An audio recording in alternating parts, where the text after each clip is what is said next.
अब जो है नेक्स्ट टॉपिक है एबनॉर्मल मोलिक्यूलर मासेस। देखिए, शुरू में ही हमने सीखा है कि कोलिगेटिव प्रॉपर्टी का जो इस्तेमाल होता है वो बायोमोलिक्यूल के मोलिक्यूलर मास का पता करने के लिए किया जाता है। अब कई बार क्या होता है, जो थ्योरेटिकली वैल्यू आ रही है उससे डिफरेंट वैल्यू आ जाती है एक्सपेरिमेंटली, तो उसी को कहते हैं abnormal molecular mass. These are wrong molecular masses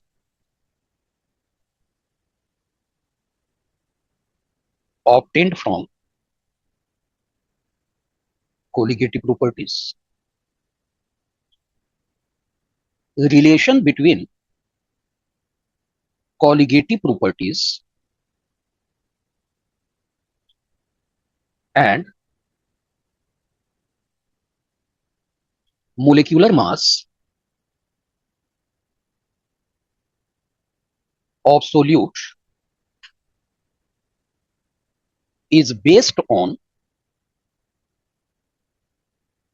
following assumption. पहला एग्जम्पशन है कि solution is dilute,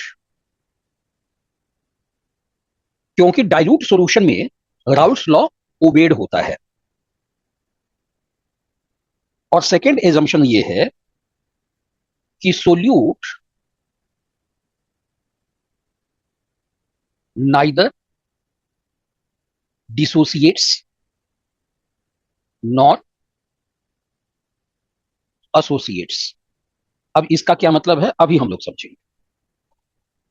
so in case of solution where above assumptions are not valid, we find discrepancies between calculated and experimental values, और इसी को कहते हैं abnormal मास। अब these anomalies are due to, किसकी वजह से होता है, तो पहला है एसोसिएशन ऑफ सोल्यूट पार्टिकल या dissociation of solute particle. Van't Hoff's factor in 1886 Want Hoff introduced. Want Hoff factor को स्मॉल आई से डिनोट किया जाता है। देखिए, एक रिलेशन हम लोग को याद रखना है और वो रिलेशन है कोलिगेटिव प्रॉपर्टी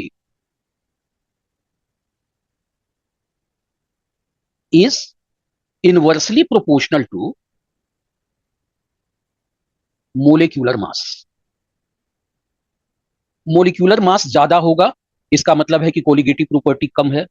कोलिगेटिव प्रॉपर्टी ज्यादा होगा तो मोलिक्यूलर मास कम हो जाएगा। इसको केवल याद रखिए और इसका यूज कैसे करेंगे वो अभी हमें पता चलेगा। अब वॉन्ट हॉफ ने बताया कि van't Hoff factor i equal to normal molecular mass upon abnormal molecular mass.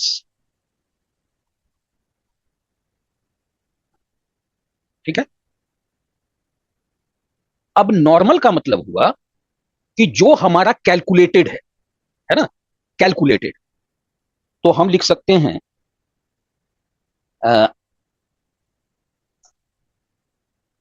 Calculated molecular mass upon abnormal molecular mass. कब हमें पता चलता है? एक्सपेरिमेंट से पता चलता है, तो हम इसको कहेंगे एक्सपेरिमेंटल, या इसे ऑब्जर्व्ड भी कहा जाता है।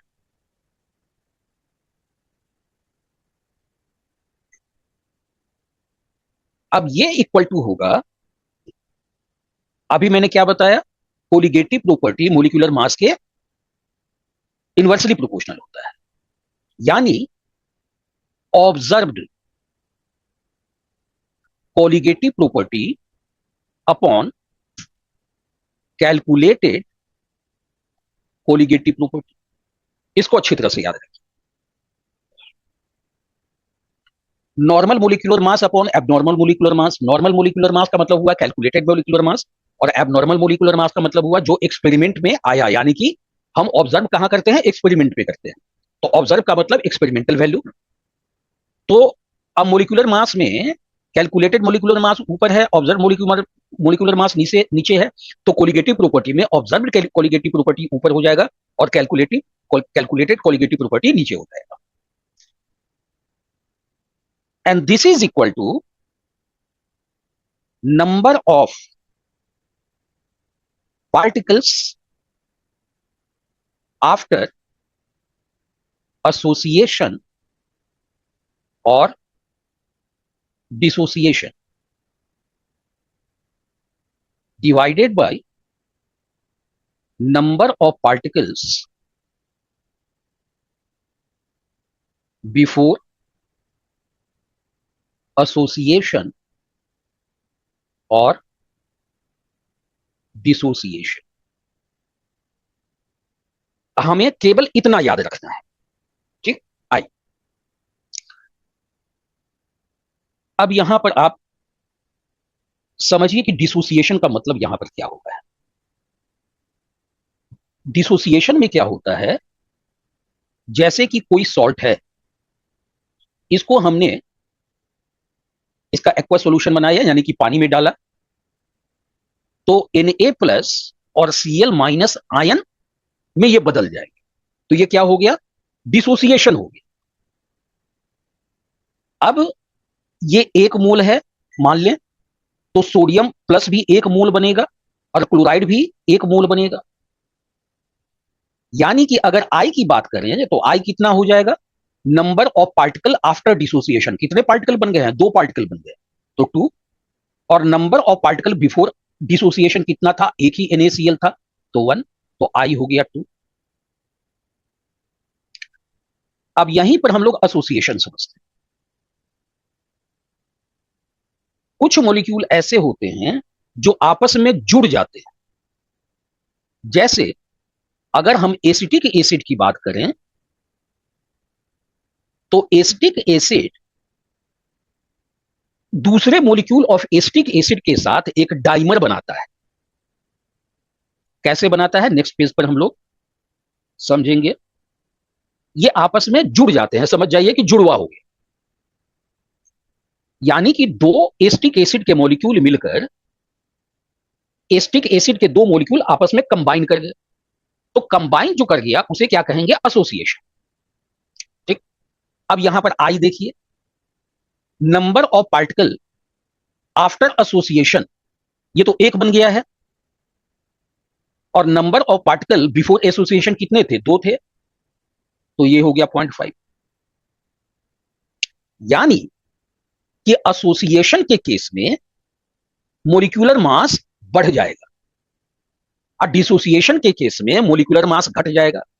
क्योंकि देखिए ये तो एक मोलिक्यूल है, लेकिन जब इसका एक्वस सॉल्यूशन बना और ये डिसोसिएट कर गए, हम तो आंखों से तो नहीं देख सकते हैं, लेकिन जब वैल्यू आ रही है तो कैलकुलेशन में ये समझिए कि एक मोलिक्यूल बन गया, ये एक मोलिक्यूल की तरह व्यवहार कर रहा है, जिसकी वजह से हमें इसका रॉन्ग कैलकुलेशन आएगा। जैसे कि NaCl 58.5 होता है ना, 58.5 है ना। तो इसकी जो वैल्यू आएगी वो आएगी 29.25, है ना। तो ये कैलकुलेटेड वैल्यू ये आएगा, लेकिन एक्सपेरिमेंटली 29.25 आएगा। और यहां पर उल्टा हो जाएगा, एस्टिक एसिड का मोलिक्यूलर मास होता है 60, लेकिन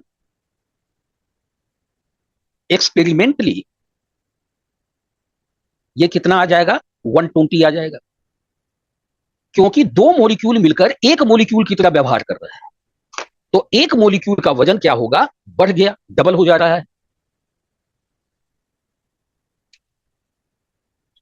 डिसोसिएशन, जैसे कि मान लिया, अच्छा, डिसोसिएशन में क्या होगा, अभी अभी हमने देखा कि नंबर ऑफ आयन बढ़ जाएगा, नंबर ऑफ पार्टिकल बढ़ जाएगा, नंबर ऑफ पार्टिकल्स इंक्रीज कर जाएंगे, है ना। तो नंबर ऑफ पार्टिकल इंक्रीज कर गए, इसका क्या मतलब हुआ कि ए की वैल्यू एक से ज्यादा हो जाएगी। जैसे कि देखिए NaCl वाले केस में 2 हो गया था, है ना, 1 से ज्यादा हो जाएगा। तो 1 से ज्यादा हो गया, इसका मतलब क्या हुआ कि observed colligative property calculated colligative property से ज्यादा हो गया। Observed colligative property greater than calculated colligative property. अब ध्यान दीजिए, कोलिगेटिव प्रॉपर्टी का मतलब यहां पर क्या हम ले रहे हैं, केवल नंबर ऑफ पार्टिकल चलीजिए। ऑब्जर्व्ड का क्या मतलब हुआ, ऑब्जर्व का मतलब हुआ एक्सपेरिमेंट में, यानी कि जब NaCl को हमने पानी में डाला तो NaCl 2 भागों में बट गया। तो 2 भागों में बटना ही ऑब्जर्व्ड कोलिगेटिव प्रॉपर्टी है। तो वो कितना बन गया है, 2 बन गया है। लेकिन कैलकुलेटेड कोलिगेटिव प्रॉपर्टी, यानी कि नॉर्मल कोलिगेटिव प्रॉपर्टी NaCl तो एक ही था। अच्छा, अब ऑब्जर्व्ड का मतलब है एक्सपेरिमेंटल, है ना, ऑब्जर्व का मतलब है एक्सपेरिमेंटल। और एक्सपेरिमेंटल का क्या मतलब हुआ, अगर मोलिकुलर मास डिफरेंट आता है तो उसे एबनॉर्मल मास कहेंगे, जिसकी वजह से नॉर्मल मोलिक्यूलर मास एबनॉर्मल मोलिक्यूलर मास से ज्यादा होगा। नॉर्मल मोलिक्यूलर मास का मतलब हुआ कैलकुलेटेड मोलिक्यूलर मास, और एबनॉर्मल मोलिक्यूलर मास का मतलब हुआ ऑब्जर्व्ड मोलिक्यूलर मास। अब एक चीज, क्योंकि ये नॉर्मल एबनॉर्मल ऑब्जर्व में बच्चों का जो है ना दिमाग खराब हो जाता है ना, मैं एक ही जगह पर आपको लिख देता हूं। नॉर्मल का मतलब कैलकुलेटेड, ठीक है ना, कैलकुलेटेड। एबनॉर्मल का मतलब एक्सपेरिमेंटल। अभी इसको छोड़िए, ये कैलकुलेटेड। एबनॉर्मल का मतलब ऑब्जर्व, नॉर्मल का मतलब थियोरेटिकल, और ऑब्जर्व का मतलब एक्सपेरिमेंटल। अब बस इन्हीं तीन का ही कॉम्बिनेशन आता है ना। तो अब आपको कोई दिक्कत नहीं होगी। देखिए, या तो नॉर्मल एबनॉर्मल का इस्तेमाल किया जाएगा, या कैलकुलेटेड ऑब्जर्व का इस्तेमाल किया जाएगा, या थ्योरेटिकल एक्सपेरिमेंटल का इस्तेमाल किया जाएगा। ठीक। अब जैसे कि मान लिया एक मॉलिक्यूल है जिसका फॉर्मूला AXBY है, तो अगर ये डिसोसिएट होगा, ए कितना है, एक्स टाइम है, तो एक्स टाइम ए में ये टूटेगा, और इसके ऊपर समझ जाइए वाई प्लस का चार्ज होगा, और प्लस वाई बी, और इस पर एक्स माइनस का चार्ज होगा। अब ध्यान दीजिए, शुरू में यानी कि डिसोसिएशन के पहले ये तो अकेला था और ये तो थे ही नहीं, लेकिन जब हमने सॉल्यूशन में डाला तो मान लिया एक मोल में से अल्फा मोल बाहर निकल गया। अल्फा, मान लिया कि अल्फा मोल ही डिसोसिएट हुआ है। देखिए यहां पर ध्यान से समझिएगा, है ना, क्योंकि यहीं पर कैलकुलेशन में जो है ना बच्चों को दिक्कत होती है। अब जैसे कि ध्यान दीजिए, ये कंपाउंड के आगे कुछ भी नहीं लिखा हुआ है, यानी कि ये कितना है, 1 है ना। तो 1 ए एक्स बी वाई डिसोसिएट होने के बाद एक्स टाइम ए का फॉर्मेशन करता है और वाई टाइम बी का फॉर्मेशन करता है। तो अब ये तो अगर अल्फा मोल डिसोसिएट हुआ है तो अल्फा मोल से ही ये भी बनेंगे। तो 1 मोल एक्स मोल अल्फा दे रहा है, तो अल्फा मोल कितना देगा, एक्स अल्फा देगा। ये क्या है, मोल है। तो अल्फा मोल वाई कितना देगा, बी कितना देगा, वाई अल्फा देगा। अब आफ्टर डिसोसिएशन, बिफोर डिसोसिएशन कितने पार्टिकल थे, कितने मोल थे, एक ही मोल था। और डिसोसिएशन के बाद कितने मोल होंगे, ये सारे को गिनना पड़ेगा। ये है बिफोर डिसोसिएशन और ये है आफ्टर डिसोसिएशन।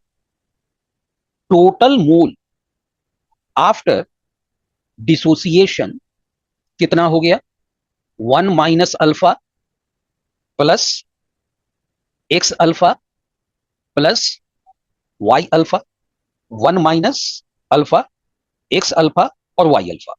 अब हम इसको ऐसे भी कर सकते हैं 1, अब ये अल्फा को, माइनस अल्फा को मैं पीछे डाल देता हूं, तो इसको ऐसा करेंगे 1 plus x plus y minus 1 alpha. अब इसको हम ऐसे लिख सकते हैं 1 प्लस एक्स प्लस वाई को हम एन ले लेते हैं, n minus 1 alpha. X plus y क्या है, एन है। एन का मतलब क्या है, number of ions after dissociation.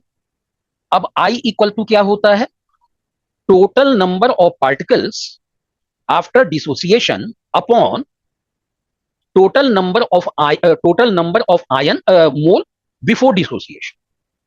तो आफ्टर डिसोसिएशन कितना था, 1 plus n minus 1 alpha, 1 plus n minus 1 alpha upon, शुरू में तो एक ही था तो हम 1 कर देंगे, तो आई इक्वल टू ये आया। अब अगर हम अल्फा निकालना चाहें, केवल अल्फा, तो हम कह सकते हैं n minus 1 alpha equal to 1 minus, sorry, i minus 1, i minus 1। तो अल्फा इक्वल टू हो गया i minus 1 upon n minus 1। देखिए ये जो है मैंने डेरिवेशन जो बताया है केवल समझाने के लिए, डेरिवेशन वगैरह आता है नहीं, यह आपके समझने के लिए है कि कभी आप भूल जाएं कि ये कैसे आया, हमें क्या याद रखना है, इसको याद रखना है। तो यहां पर अल्फा को क्या कहेंगे, डिग्री ऑफ डिसोसिएशन। अब जैसे कि मान लिया हमें क्वेश्चन दिया गया कि NaCl है, N plus plus Cl minus में टूटा और अल्फा 100% है, तो हमें आई बताना है, आई कितना है। तो आई का क्या, अल्फा का क्या फॉर्मूला है, i minus 1 upon n minus 1। Alpha कितना है, 100%, यानी कि 100 upon 100, i minus 1 upon n. N कितना हुआ, 2 पार्टिकल बन रहे हैं, इसी को एन कहते हैं। एन हो गया 2, तो 2 minus 1 equal to i minus 1 upon 1। तो आई इक्वल टू कितना हो गया, देखिए आई माइनस 1 इक्वल टू 1 है, तो i equal to 1 plus 1 equal to 2 हो गया। इसी तरह से एक और क्वेश्चन ले लीजिए। क्वेश्चन दिया गया K2SO4 है, ये टूटकर 2 K प्लस आयन और एक सल्फेट आयन दे रहा है और अल्फा कितना है, 80% है। देन आई कितना होगा। अच्छा यहां पर देखिए इन इन कितने हैं, 3, वेरी गुड, एन माइनस 1, ठीक। तो अल्फा कितना है, 80%, 80 upon 100 equal to i minus 1 upon 3 - 1, ये हो गया I-1 और ये 2 हो गया। अब सॉरी, ये 4, ये 5.8,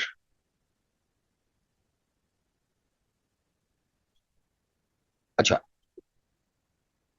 तो I-1/2 कितना हो गया? 0.8, तो I-1 हो गया 1.6, तो I हो गया 1.6 + 1, 2.6।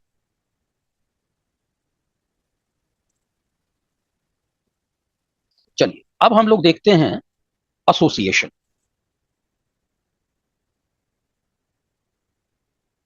एसोसिएशन में क्या होगा? मॉलिक्यूल आपस में जुड़ जाएंगे, तो दो मॉलिक्यूल जुड़कर एक मॉलिक्यूल बना देता है, तो संख्या घट गया। तो हम कहेंगे नंबर ऑफ आयंस, यानी कि पार्टिकल्स डिक्रीज कर गया। ये नंबर ऑफ आयंस डिक्रीज कर दिया, है ना?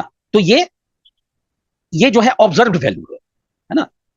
तो observed colligative property calculated colligative property से कम हो गई,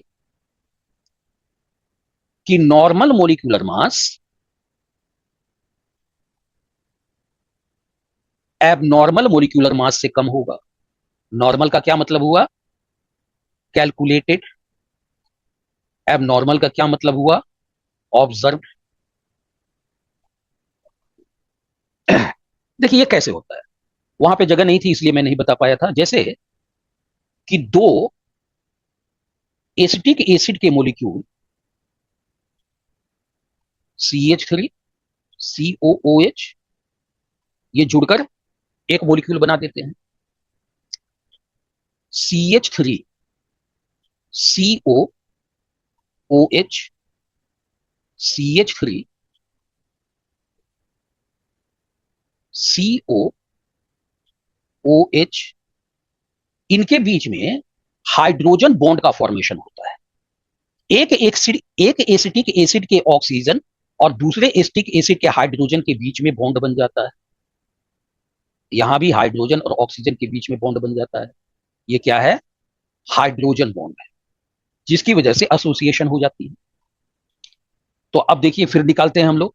मान लिया कि N मोल ऑफ A मिलकर एक बन जाता है,